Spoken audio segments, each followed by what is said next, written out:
নমস্কার, মনের কথায় সবাইকে স্বাগত। আজ আমি বানাচ্ছি দই পনির। তোমাদের আজকে আমার রান্নাঘরে নিয়ে চলে এলাম। তার জন্য সর্ষের তেল দিয়ে দিয়েছি। সর্ষের তেলটা খুব ভালো করে গরম করে নিয়েছি। দেখো, প্রথমে সর্ষের তেলের মধ্যে এই যে খুব বড় বড় করে কাটা পনির দিলাম, 250 গ্রাম পনির। হ্যাঁ, খুব বড় বড় করে পিস করে কেটে নিয়েছি। পনিরে না আমি কিছু মাখাইনি, লবণ টবণ কিচ্ছু মাখাইনি,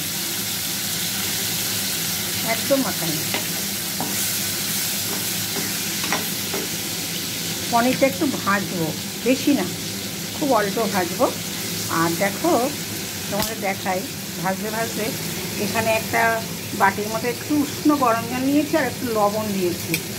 এই পনিরটা যে ভাজবো, এখানে তো কিছু দেওয়া নেই লবণ টবণ, তা পনিরের মধ্যে লবণ ঢুকবে কী করে, সেই জন্য ওই জলটার মধ্যে এইগুলো হালকা ভেজে ভেজে ওই জলটার মধ্যে দিয়ে দেবো।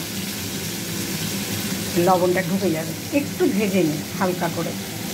দই পনিরের পনির না অনেকে ভাজে না, জানো তো, কিন্তু আমি ভাজি, আমার একটু কীরকম কাঁচা কাঁচা গন্ধ লাগে।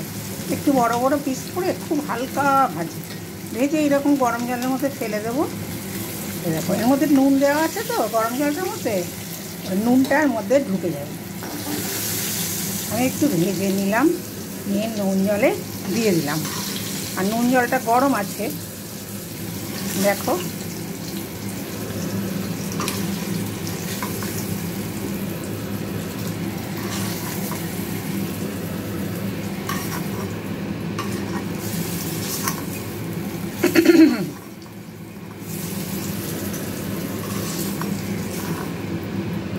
একদম পুরো নিরামিষ একটা আইটেম, খুব ভালো হয় খেতে। আচ্ছা, এই দেখো, এরপরে আমি একটু তেল তো রয়েছে, সর্ষের তেল, আর তেল দেবো না, একটু ঘি দিয়ে দিলাম।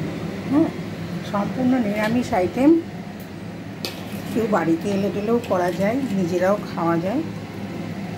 একটা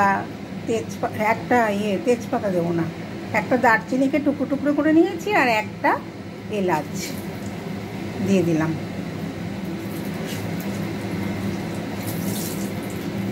ঠিক আছে। আর এ দেখো, আমি দেখাই কতটা বোঝাতে পারছি।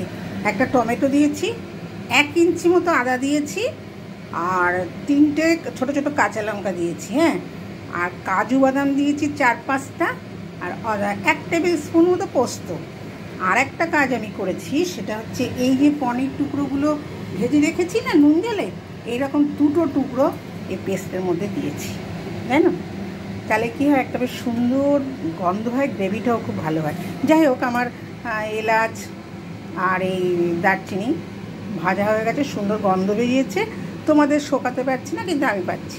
এবার আমি এই মশলাটা দিয়ে দেবো।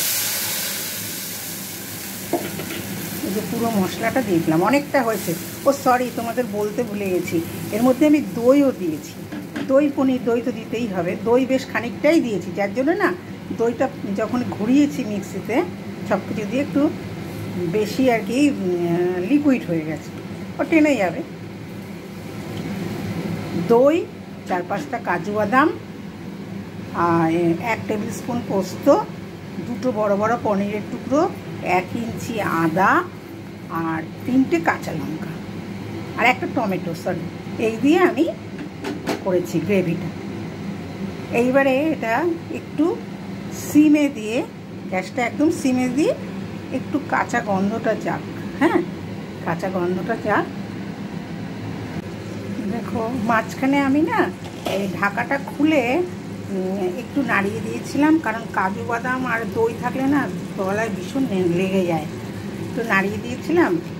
আর 1 চামচ হলুদ দিয়েছি, আর একটুখানি কাশ্মীরি লঙ্কার গুঁড়ো, আর কিছু দেয়নি। লবণ দেয়নি, কারণ এই বাটিটার মধ্যে লবণ দিয়ে জল করা আছে।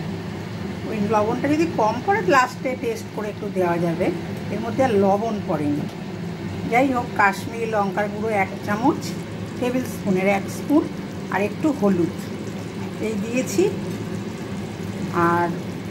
আর কিছু দেওয়া হয়নি মশলা। চিনিটাও লাস্টে দেব, গরম মশলাও শেষে দেব।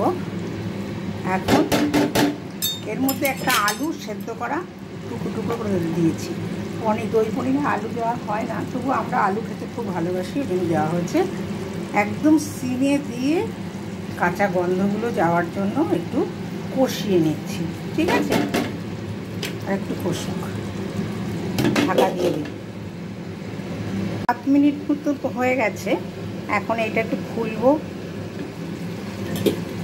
আমার মনে হয় কাঁচা গন্ধটা চলে গেছে। এটা কেন বলছি, ওপরে একটা তেল ভাসছে না, তেলটা সেপারেট হয়ে গেছে, ওই জন্য আমার মনে হয় কাঁচা গন্ধ চলে গেছে। এই সময় হলেই কাঁচা গন্ধটা চলে যায়। আর টমেটো ছিল তো, টমেটো, কাজু বাদাম, পোস্ত, এদের কাঁচা গন্ধগুলো ভালো লাগে না। যাই হোক, তেল সেপারেট হয়ে গেছে। এরপরে আমি কি করব, এই যে দেখছো না, এইগুলো হচ্ছে একটু টুকরো আলু দিয়েছি, সেদ্ধ আলু। আচ্ছা, এবারে এই জল শুদ্ধই আমি, নুন আছে জলটার মধ্যে, দিয়ে দিলাম পনিরটা। ব্যাস, আর কোনো জল দেওয়া হবে না। এবারে আমি সিমটাকে হাই করে 5 মিনিট ফোটাবো, তারপরে একটু লোতে দিয়ে দেবো। লোতে দিয়ে দিই। আগে সিমে আগে হাইতে 5 মিনিট ফুটতে থাক। হ্যাঁ, সিমে রেখে প্রায় 10 মিনিট রান্না করলাম। দেখো, একদম সিমে দিয়ে দিয়েছিলাম। হয়ে গেছে, অলমোস্ট হয়ে গেছে। দেখো, একদম হয়ে গেছে। এবারে আমি একটু শাহি গরম মশলা উপর থেকে একটু দিয়ে দিই। হ্যাঁ, ব্যাস, অলমোস্ট রান্না কমপ্লিট।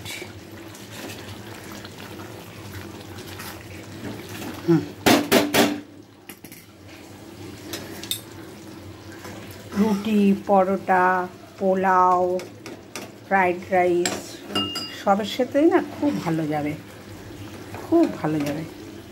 ব্যাস, এই দেখো, তাহলে আজ আমার হয়ে গেল দই পনির। খুব সহজ পদ্ধতিতে, খুব সুস্বাদু খেতে দই পনির আমি